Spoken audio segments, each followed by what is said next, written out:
We get a lot of comments where a person is saying, how do you paint thus and such? How do you paint trees? How do you paint beaches? How do you paint? And this one is, how do you paint clouds? This person says, how do you paint clouds, especially cotton balls, which have layers within layers of darker and lighter shadows? So here's the thing. I know there's that school of thought out there in the painting world that teaches you how to paint this and that and the other.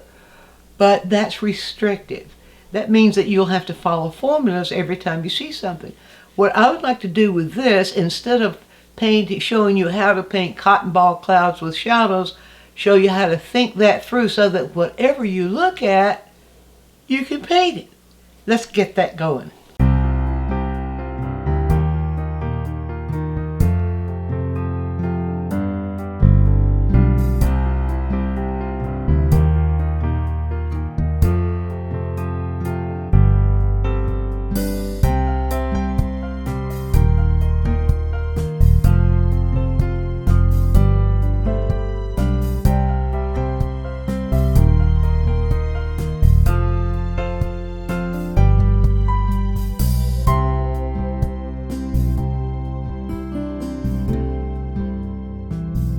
The first thing you look for is shape. What shapes are you seeing? So people who will look at a cloud and then take their attention away from the image itself and just start painting some memory of cloud, gonna miss the boat. Let's think, what shape is it? And how do you do shape? You look for the edges of the shape and what are they doing? So that's your first step. Without the shape, you're gonna have just an average cloud that, you know, anybody could do, anybody's looking at. But if you're getting a specific character of cloud, look for the shape first, number one. Now, for doing the shape, here's the way I would go about it. I would start out with the color, and usually it's I'll have that sort of watered down. If you're using oil, this would be a little bit of Gamsol added into the color. If it's acrylic, it'd be a little bit of water added into the paint. And if it's a pastel, it might be just a pencil. If it's a watercolor, it might be just a pencil. But a way to explore shape. So what we would look for are the character, is the character that we're seeing. Which way is it going? So if I'm looking at this cloud, and I'm going to choose this one or this little section because it has those characteristics of the shadow in it. But you see we have all different kinds of shapes and direction, which is very important. Which way is it tilting? All right, so I would do something like this. I kind of look at that and say, that's moving this way. Wait a minute, let's start that up a little far, a little higher. Let's start up here. Okay, look at this. And then we say, with a little tension there, it's tilting that way, so we would make that little edge do that. This little edge comes down below it, so we do that little edge like that, and then you see as it goes over, I might try to get those angles of which way it's going. You see as it comes down right there, there we go, got another little pooch up. Now if you wanted to change that shape, it's okay to change it, but the thing is that you're exploring the character of the shape in order to get a unique cloud, one that you're looking at, one that has the character you want, instead of just drawing a cotton ball. See the difference there? And then of course, if we're looking at the other side of the cloud, see that one's got kind of a little point on it, doesn't it? So that might do something like that, and then we see it tilting up a little bit. Then we see a real drop in an angle there. See that? And then you see it continues, and it continues around. It gets pretty fuzzy down here because it's kind of blending with other clouds. So you might explore that. How thick is it between here and here? Where's that tilting? How's that angle tilting? How's that angle tilting? And so on and so on and so on. Now, if you're really good at gesture drawing, where you're looking at the image but not looking at the canvas, then you'll be able to get that with no problem. But if you're just looking at it as a cloud and you're just looking, and then you go back over here, then there might be a gap there. So how you approach searching out the edges of that cloud is the first place to start, so that you get it, and you continue like that. So I'll just leave that there. Now there's step one. What's step two? Step two is, what values are you looking at? What values are you looking at on the outside of the cloud, which is the negative space, and in most cases it's either another cloud or it's the sky. So what are you looking at on the outside of the cloud? What is the value you're looking at, and what is the color of that value? Notice I said that in a way that you probably haven't heard it before. You probably have heard value of that color. It works in both ways. So, but if we're comparing the value of this to the value of this, we see this is a lot darker. Now, admittedly, the printer darkened that blue, but I'm going to go as if this is the blue I'm looking at. Whatever blue you're seeing, if you're seeing blue, or if you're seeing other colors, like if it's a sunset, you might see other colors in there. So what's the value? How much darker is this and this? So you go to the value scale. I like little holes punched in mine, see, so I can really compare. And when I use a comparison of, if I start with the top of this cloud and find its value, you see it's way down there in the, or I should say way up there. It is pretty close to white. Where it meets that sky color, that's your value contrast. So now if we find the value of that, you see it's darker than this. It's darker than that. It's a little bit darker than that. It's about right there. So you see that is really a very dark blue. So keeping it, you see it really feels like it's probably in this value in between these two right here. There you've got the value. Now what color are we looking at? Let's see, let's move the value scale over right here and just kind of leave it right there on that. What color are you looking at? You have two tools that can guide you. You have the value scale and you have the color wheel. So then what color is that value? Now if I put the color wheel up here, I can see the hue of that is blue.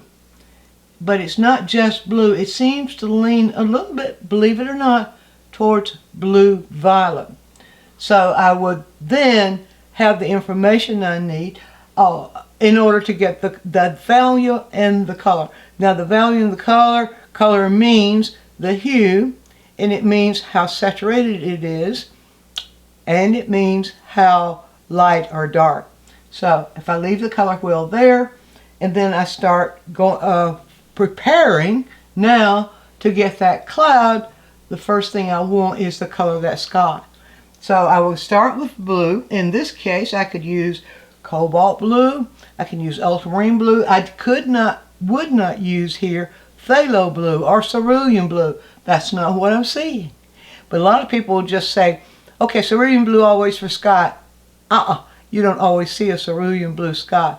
If you do, it may be a good place to start. But instead of just guessing at that, why not get it the way you see it? So here's ultramarine blue. Now you can see the ultramarine blue that I put down there is very much darker than, let me pull this up here, there we go, very much darker than that value. That means the first thing I need to do then is to get the right value of that ultramarine blue, or in the right value range. How do I get it lighter? Since this is darker than this, how do I, or since since this is darker than this, I can lighten it with white. Now, there are a lot of people that will mislead you about adding white to dark colors. If you're very, very careful, when you add white to dark colors, you can change their value without making them chalky. That is a myth. So you can make them chalky in lots of ways, but this is not it. Adding white to a darker color is a way of changing this value. So let me get enough of that. I'm just going to keep pulling that together.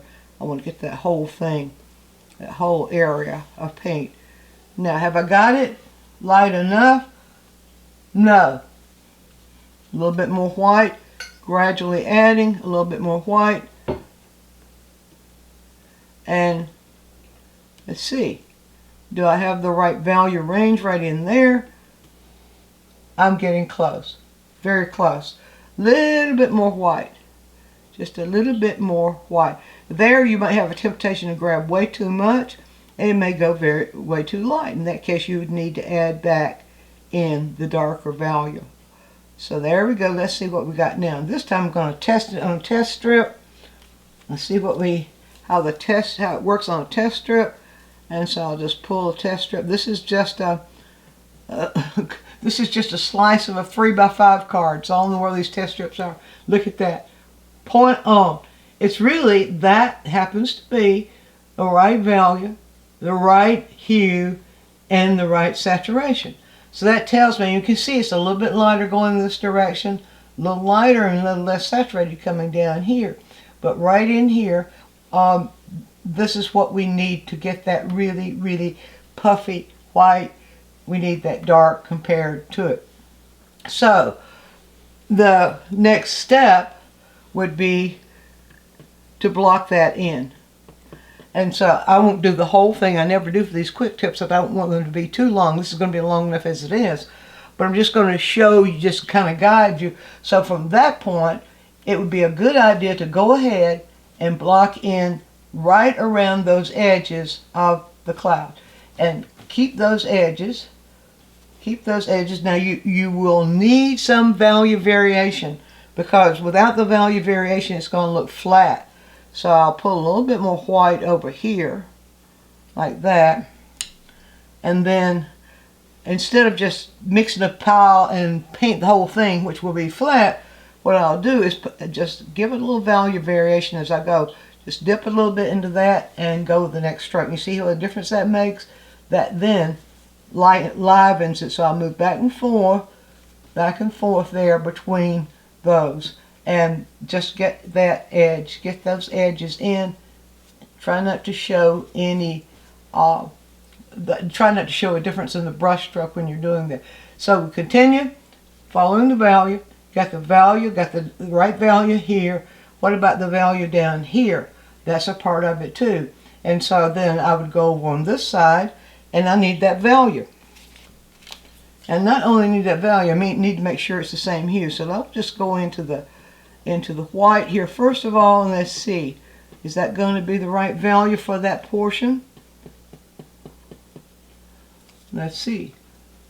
It's close, but look what happened there. Just by adding white to there, to that, what we're actually seeing has a little bit more red in it. You see that?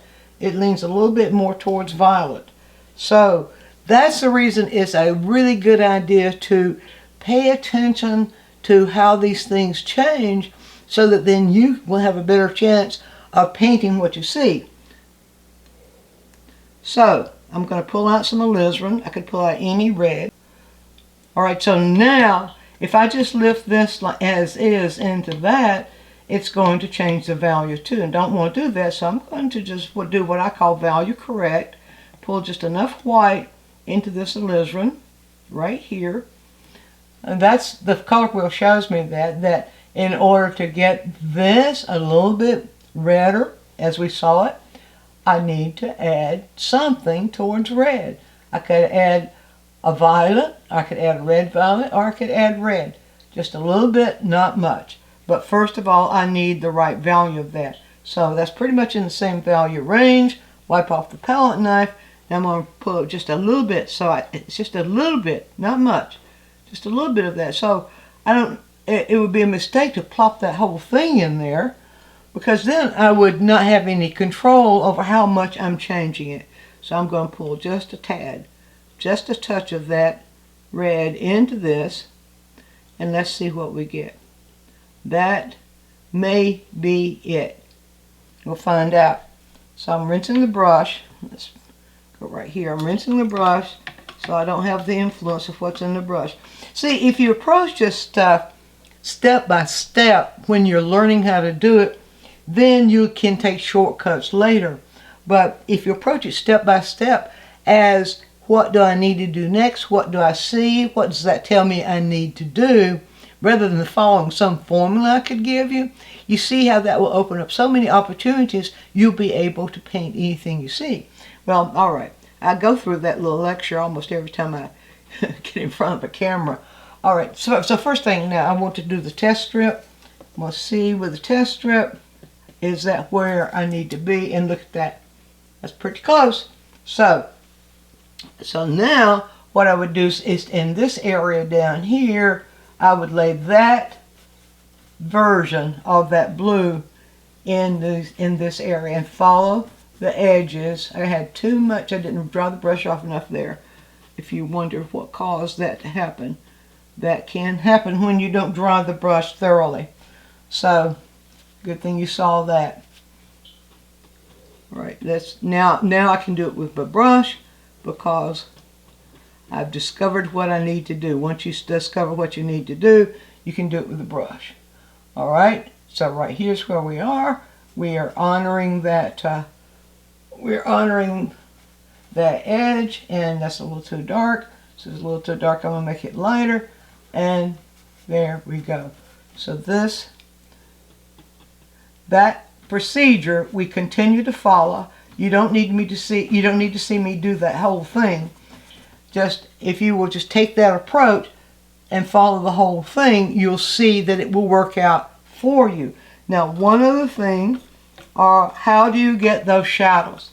If you will take your sky color, and here's what happens in shadows. The shadows are in shadow. I mean, the shadows of the clouds are actually in shadow. They are picking up the hues, the rays of the hues from the sky. So if we start there, rather than mix black and white to get gray, which will not harmonize, it won't look right. But if you start there and then look again at the color wheel, and we're dealing in this blue leaning towards violet. So what does that tells us that we need a little bit of orange, maybe leaning towards yellow, to add to the sky color to get that. So not very much. So I can take the sky color as is. Now what about the value of those clouds? Let me take this down. And I think that's important too. You can see it's several values from a very dark to a lighter value. And so if I pull the value scale down, I can see that the value range is about right mid-range. It's not much lighter than the sky. In fact, yeah, at the very bottom there, you can see how close it is to the sky, and see that actually takes on. Can you see that now? Takes on the color of the sky. Watch your clouds, study your clouds, and see how much of that sky color they take on. And so what you would need to do there is just go to the color wheel and find the complement. Yellow orange is the complement. So if I reach up for a little yellow orange, and that's a little bit on the light side, so it may change the value, but I'll just do this. It may be a little yellow, may need some adjustment, but I'm going to see. So I'm going to see if the yellow orange will what it would do. Okay, I can already see it needs a little bit more red, so I need to do that and add a little bit more of that red back into it, and that gives us almost what we need right there. Can you see that? Now let's see. Pull this down. There you go, right there. So, and I do just a little bit of that. Now these quick tips are just that, supposedly. They are quick tips. They're to get you going, not to do the painting for you. You have the experience, you'll see how this works. So I'll just use this little mixture and move it back and forth and start right at the bottom here in the darkest part. There we go. There we go. A little bit more in the darkest part. I think that could stand to be a little bit, bluer. Darkest part right here. There we go. And you can see now how I continue to build that according to the value. I can build it on up, get a little bit lighter, and let it gradate up, getting a little bit lighter as it gradates up into the light part. See there? Like that. And then you can use a white, or you can use a white with a little bit of yellow or yellow-orange added to it to do the white part. Now the other thing, the last thing I'm going to show you, because we're already pretty long into this, but the last thing I'm going to show you is then soften the edges. Where it's wispy like that, it needs to show as wispy. A hard edge cloud reads flat. So if you soften the edges, you can just take a dry, a brush that you are using, but you have dried it, and you'll just touch it and give it a little bit with the edge of the brush, give it a little bit of blend between those edges, and you see, then you can soften those edges just like I'm doing right there. Now, if you will follow those guidelines, you'll be absolutely amazed at how you'll be able to paint any cloud you see. Be sure and view all of our quick tips. And while you're doing so, subscribe to the channel, click on the bell so you'll always get a notice when we produce a new quick tip, which is every week.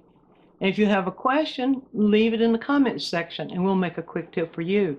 Also, take a trip over to DianneMize.com where I have full-length lessons, downloads, DVDs, lots of other stuff there, some free stuff for you. And while you're there, you can subscribe to the newsletter, and that way you'll always be informed every time we do something new.